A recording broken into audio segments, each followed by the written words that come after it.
Good morning. So my topic today is in-store media, digital out of home, and whether in-store is digital out of home or next-gen shopper marketing. My name is Chris Riegel. I'm the founder and CEO of StrataCash. This is my 25th year in-store, so it's been quite a journey, quite a run. When we talk about this rivalry, there's lots of ways to frame rivalries. When I framed it to ChatGPT to ask about Great British rivalries, they all came back as football rivalries. So in the discussion of in-store being shopper marketing versus digital out of home, is that Arsenal versus Tottenham, Manchester versus Liverpool, and then I went to the nerd side and said, is this Neo versus Agent Smith? Or for those in the music industry, is that Tupac versus Biggie? For those of you under 40, Tupac and Biggie are the Kendrick Lamar and Drake of my generation.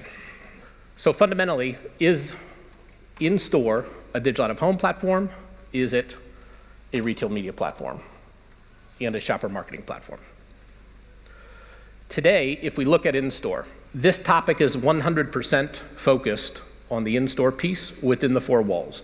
Retail media is a complete strategy, your online, your mobile, your in-store, and your CTV. Today we're going to focus just on the in-store piece of it. And the answer is, or the question is why?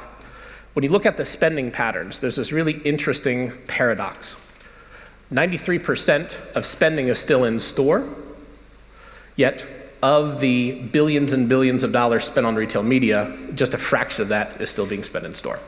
So when I look at the progression of in-store media has been around for an extremely long period of time, starting with print in the 87 to 2008 period, moving into satellite broadcast, in-store 3.0 being mass content on IP-based networks, in-store 4.0 then going into targeted content on a per store, per shopper basis as you go into this in-store 5.0 generation. And within that, what you're seeing is the arc from mass to personalization. In the future of in-store, that will be a per customer discussion, a per customer presentation around it. So as those customers are moving more and more to contextual audiences as they're targeted in-store. So the first point, difference of out-of-home versus in-store, is whether I'm looking at mass audience or looking at a specific singular person. Digital out-of-home versus shopper marketing. Within that footprint, there are multiple different ways to look at the marketplace, but specifically, the biggest differences between in-store and out-of-home, the funnel placement, where is the media targeting, the digital out-of-home AdTech and programmatic shrink, contextual journeys within that store, and then rate relevance. From that, if I'm looking at funnel, digital out-of-home being more top of funnel in terms of awareness, when I get into the in-store piece, I'm much more focused on the conversion part of that opportunity. Am I converting on product, price, inventory, shopper data, and/or product adjacency? When I come to the product adjacency use case, specifically from the brand perspective, what you wish to look at, or what you can frame this as, is looking at that next opportunity. And specifically, I'm going to use Procter & Gamble as an example. If I'm Procter & Gamble and you're coming into the detergent aisle, I know you're buying Tide Pods, I know you buy those every 3 weeks. There is not a better opportunity from that brand perspective to convert you to adding the Downy beads to that transaction, because you have that shopper in a known place, known time, known purchase, known consideration set, and known opportunity around the product. So that brand incrementality is one of the key points to think of this as a shopper marketing platform. Further, when you're thinking about that in-store use case, think of in-store as a curated use case. You want to think of every retail experience as being something that that shopper from the beginning of her journey through the end of that journey should be a proper curated experience. Good stories, good engagements, problem solving, and how am I using that opportunity to sell a product better, to facilitate that journey better. Think of merchants and shoppers on a contextual journey. Does it make sense for me to see a BMW ad when I'm shopping in baby? Absolutely not. Can you sell it? Yes. Should you sell it? No. Wrong opportunity, wrong placement. So think of those use cases relative to curated experiences. Also think of the value. The value of that impression is dramatically higher being close to that point of consideration, close to that point of conversion. I was speaking to a friend at WPP and did the math with him around when I'm in store, what is the limit to that in-store rate? If I'm driving that as a conversion network, there are many ways to look at rate, but if I'm looking at that as a conversion network, the value that he was able to place was to say, it's not uncommon that you'd see a 12-pound CPM in grocery. If I could get to a 2.5% conversion in that in-store, that could support a 90 CPM on the conversion side. So if you're thinking of these as conversion networks, that can very much help drive rate and drive opportunity all around the project. One of the more interesting points is also the look at in-store as shopper marketing versus out-of-home. There's a lot of shrink within the in-store use case as it comes to digital out-of-home because of what we call the AdTech tax. In that AdTech tax, if I'm looking at an existing FMCG program, a merchant program, a brand program into that store, £1 spent on that trade goes to £1 back to the retailer. So you're seeing a full conversion on that in that existing trade agreement. As you start to see more and more digital out-of-home creep in, there's a lot of tax points within the digital out-of-home ad tech infrastructure that are taking deals and they gross them down at each step, SSP side, DSP side, exchange side. So if you're thinking of this as shopper marketing and direct connection between the retailer and the brand, you're able to disintermediate that ad tech tax and make sure that you're capturing that full opportunity within the funding. That's moving more and more from programmatic exchanges to private exchanges in large tier retailers across the world. Rate relevance. Conversion drives that rate result. So if you're thinking as a retailer in the environment, can you drive revenue from CPMs for audience? Yes, absolutely.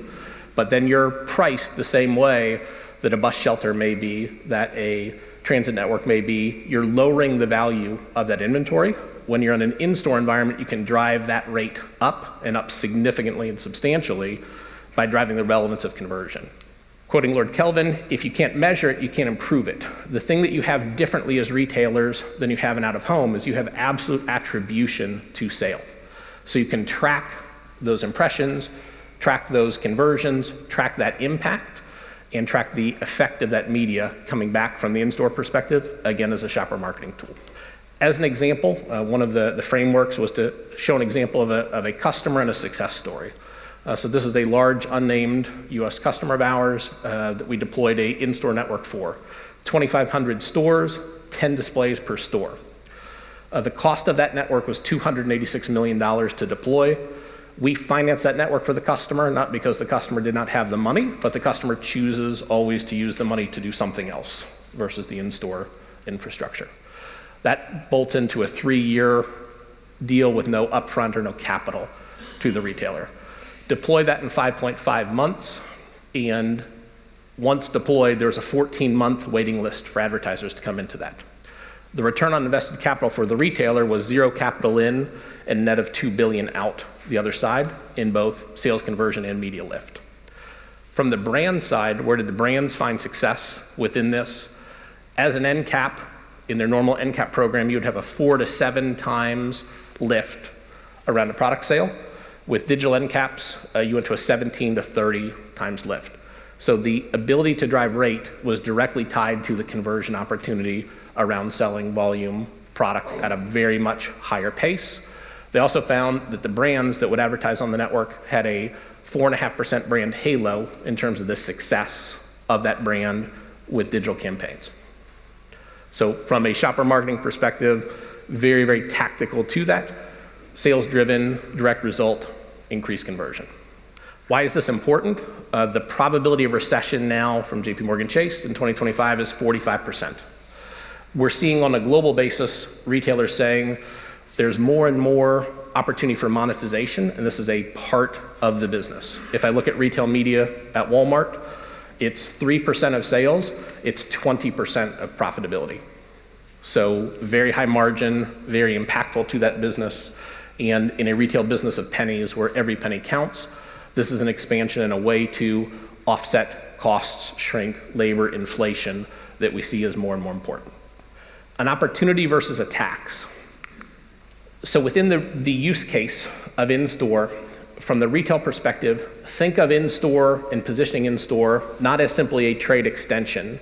Think of it as an opportunity with the digital brand teams at the CPG, FMCG to spend money in your store versus on TikTok, on Google, on Meta. Too many times we see retailers that will try to push and say this should simply be an extension to existing trade agreement. That's simply moving pounds from left pocket to right pocket. The true opportunity is on the digital side and incremental new digital dollars. As a retailer with in-store, your competition is not your peer competitors at the retail side, it's Google, Meta, TikTok, and others. Those funds are able to be captured as part of the in-store experience on digital campaigns and as digital shopper marketing conversion opportunities. Don't take my word for it. When you go into looking and thinking of the brands as the customers, what do they say? Specifically, I'd cite the ANA report from November 2023. ANA is a large North American-based group of marketers, brand marketers.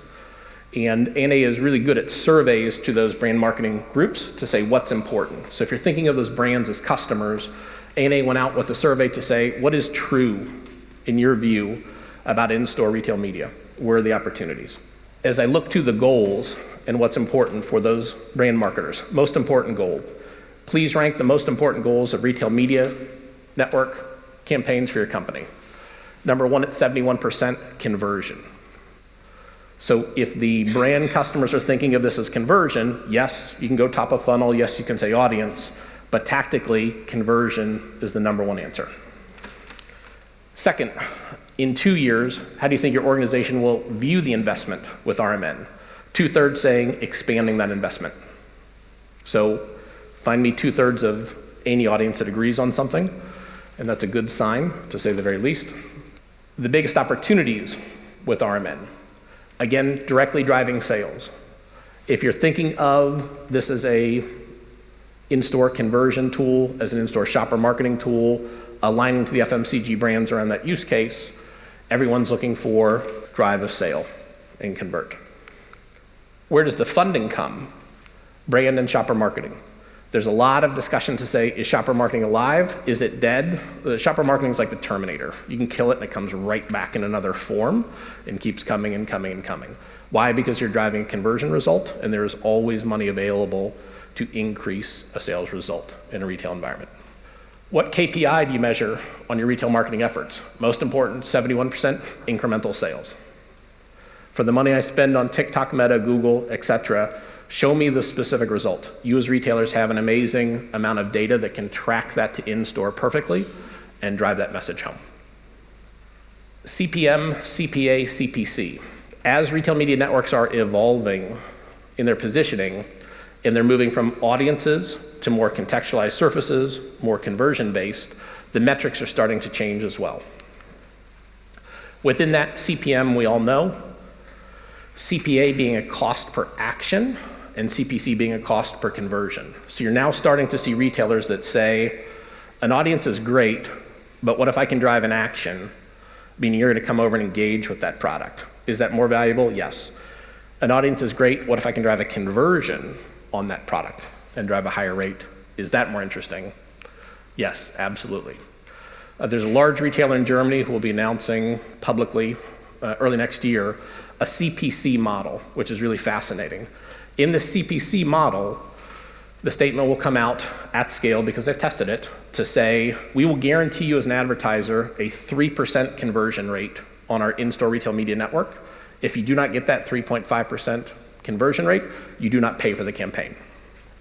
So as you're thinking about positioning the value from a media network perspective, a guarantee back to brand, it works or you don't pay, is a really interesting hook. Now within that, a normal metric could be 5 to 6%. So they're baking the risk in and saying we're not going to go for the top, but we're going to go somewhere mid-tier. And they're also changing the rate to be able to drive rate up to compensate for any risk. But it's a very compelling argument, very interesting argument for that brand to say, here's a guarantee. The future, what does the future look like? Within the future, you'll continue to see the growth of retail audience businesses. Not to say what Walmart does is right, Lots of opportunities and challenges there, but you're starting to see retailers form up larger audience businesses. The obvious Walmart play initially was Vizio, so buying a streaming-enabled display to then be able to build streaming audiences. The less obvious is a GSTV. So Walmart is one of the companies hunting in the out-of-home space. GSTV is gas station television in the US, so 50,000 petrol stations with screens where Walmart says, hey, we're really good at building and selling audiences, and maybe we take that into sectors where we're not the dominant retailer, but we have an opportunity to go after that. Second, the disintermediation of digital out-of-home ad tech, the private exchanges, retailers capturing more and more of that direct funding and having less ad tech tax in the middle of it. And then third, extremely aggressive growth. Today, I operate roughly 60 networks globally. It took 25 years to get there. We have 32 in development currently. So the rate of increase of the in-store piece is extremely rapid because there is money there. And we say from a retailer perspective, where is their success? That's the logo of 22nd SAS here in the UK with the motto, who dares wins. When it comes to success in that retail environment, one of the greatest challenges is diving in the in-store. It's a complex beast. It can be a challenging environment, but who dares wins with that inventory, with that shopper marketing approach, there's the opportunity for success. With that, I'll ask Jesse to come up for questions. All right, thank you, Chris, for that presentation. We're going to dig a little bit deeper now on some of the topics that you just presented. So, Chris, I know you just talked about in-store retail media and some of the work you've been doing in over 30 countries that you operate in, but I want to rewind a little bit and go back to the beginning and ask you what kind of prompted you to start this company to begin with? My Chippendales career never really took off, nor my rap career.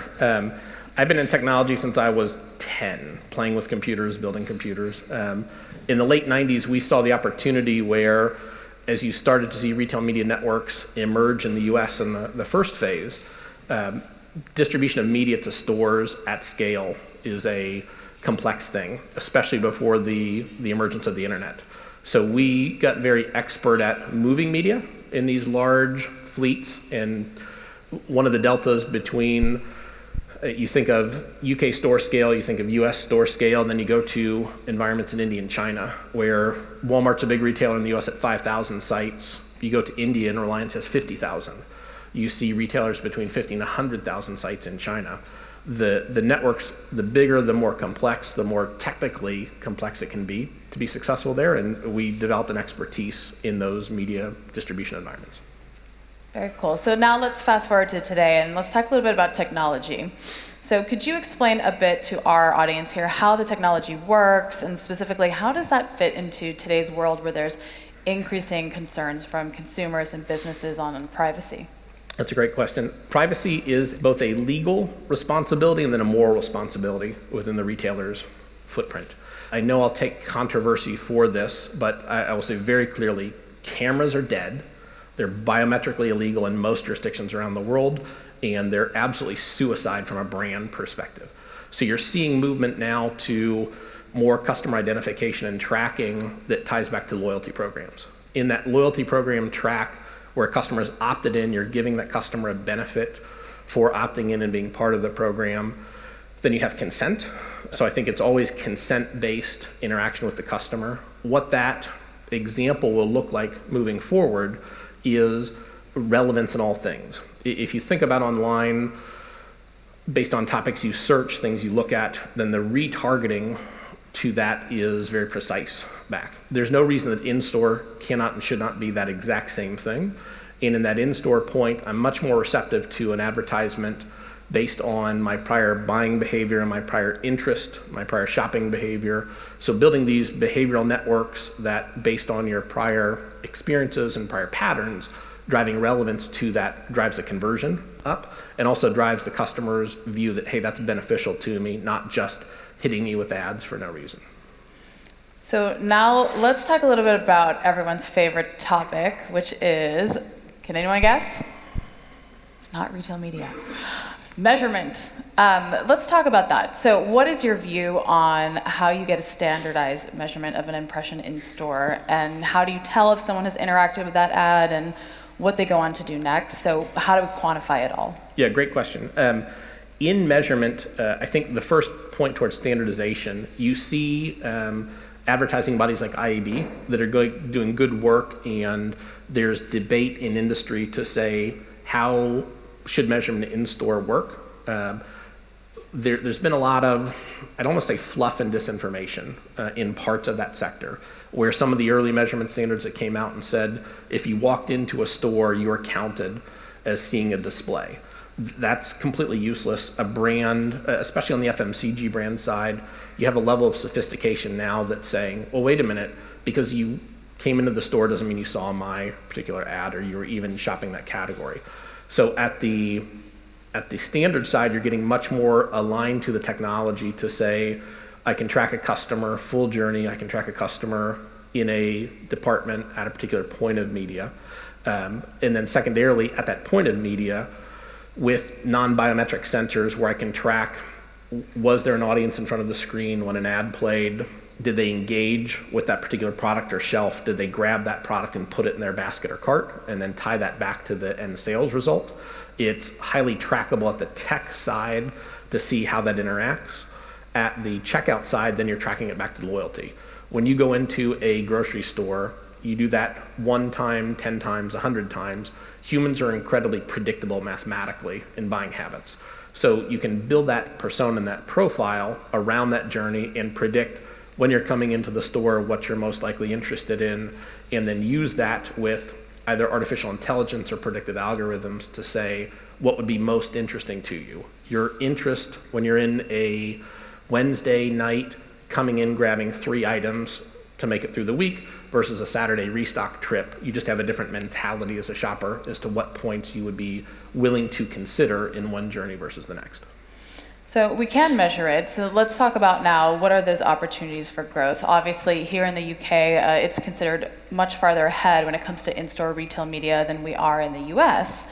So there are still untapped potential opportunities, and I'd love to know, where do you see that growth and innovation happening here in the UK? Yeah, I'd kind of challenge the UK versus US point a little bit to say, in UK versus US, I would say both are trailing, strangely, a number of the Latin American markets. So you'll see in Latin America there's kind of an evolution of retail media that's been much faster and much more engaging than you see in many of the Northern Hemisphere markets. Because if I go to Mexico, everyone in the UK has a bank account. Everyone in the UK has a credit card or has multiple. You go to Mexico, 70%, 75% of the population is unbanked. So that retail store becomes their retail environment to restock, it becomes their bank, it becomes their entertainment on the weekends. So you see experiences in many of the Latin American markets that if you were to pitch that to a grocer here, they'd look at you like you're completely insane in terms of the cost and the spend and the theater around it. But you see these really high impact conversion networks in those environments. In the UK, you have lots of interesting, evolving networks, but it's really now the scale point to say in UK, in US, in EU markets, as those networks scale out, building a network with 5,000 screens is different than a network with 200,000 screens. And the level of complexity is quite different as it goes on that journey. I want to go a little off script here and go back to this idea you just brought up about theater, right? And so obviously with in-store being part of that component, how do you see retail media feeding into that theatrical nature of in-store shopping? So I think these kind of contextualized journeys, if you look at a retail experience today, you as a customer can choose the high touch, super impactful supercenter experience. You can choose the low touch discount store experience. So you have ultimate democracy in what you want in that experience. When you go into any of those stores, the kind of harmonization of that experience, the retail theater, and the idea of the merchant as conductor, I think is really important. So having that, I want a clean journey, a safe journey, an efficient journey. I want to solve my problems in that journey. I'm not looking to add friction to that customer on her journey through the store, number one. Then number two, in the retail media environment, how does that directly align to that journey? The contextualization of those contextualized surfaces, I think, is really important. And then also the point that There's the discussion or debate, endemic versus non-endemic, as it comes to the retail media environment. If I'm a digital 6-sheet out front of the store, for non-endemics, that's fine. But once they're in the store, that is your world as the retailer, that is your customer, and boxing out anything that takes away from that shopping journey is key, both on the conversion side as well as the experience side, to make sure that that's a proper curated journey and the customer doesn't just think, I'm walking through Times Square with lots of blinky lights annoying me during that environment, but no, I'm introducing solutions or things that are relevant and interesting to that consumer. So what do you see as the biggest hurdles then for retailers and brands that are trying to activate at scale? That's a great and complex question. In many retailers, and I say this without being offensive, the dysfunction within the silos of retail is always a challenge. The first kind of Tupac Biggie rivalry is retail media teams versus the merchant and trade teams, right? How do you harmonize to say retail media is not simply taking money out of left pocket and moving it to right pocket that you were already getting in trade? So making sure that you have harmony there. The second is infrastructure on the in-store piece. I'd love to see, by way of hands, show me a retail that has power at every end cap, at every aisle within the store. Just a physical infrastructure point of stores that were never built to have powered devices within. It's common now on a project that 2/3 of the cost of the project is running power, running infrastructure, having that in the physical store to be able to have these media experiences. When you look at online or on-site, with no disrespect to those as categories, it's relatively easy to put a couple of nerds in a data center with cloud hosted and activate online and on site. That's easy to do. Go into a retail environment where the store is 200 years old, has been recently renovated, you have high ceilings versus low ceilings, there's no power anywhere. Now say I want a screen right there. It's tricky at the physicality point. And then finally, just the kind of funding models. Where we have a lot of success is going in and building networks for customers and then funding that over the course of multiple years. Retailers have very deep pockets, but the return on invested capital model for in-store is a very tough road, and you're always competing for that capital internally. The ability to say, wait a minute, we can do this quickly, we can do this at scale. You're starting to see some of the globals now say, yeah, I'm going to take $1 billion and do this. No, I need to find a better funding model for it, simply because Wall Street or other may not understand the metric around it, but they like the results with it. So let's say we can get over these hurdles for activating at scale. What then do you see the future of in-store looking like, maybe in 5 years or even 10? I'd say you could even pull it in tighter than that. Within the next 1 to 2 years, you'll have these displays that are contextualized surfaces. So every point of media in the store is sensor engaged, and you're able to tailor a message towards the audience that's there at that moment in time to try to have the best impact. So contextualized messaging. I think you'll see big ties to loyalty programs. And now as shoppers can say, maybe I want to come into the store and I want to shop on price today, but on eco footprint tomorrow, or on some other value the third day. The ability for me to self-identify as a shopper and then have displays show me what's of interest to me or relevant to me. Everything is about that particular shopper and that journey. How do you curate that experience to give her the exact data that's relevant for her in that use case? And then finally, the tie back to other forms of media.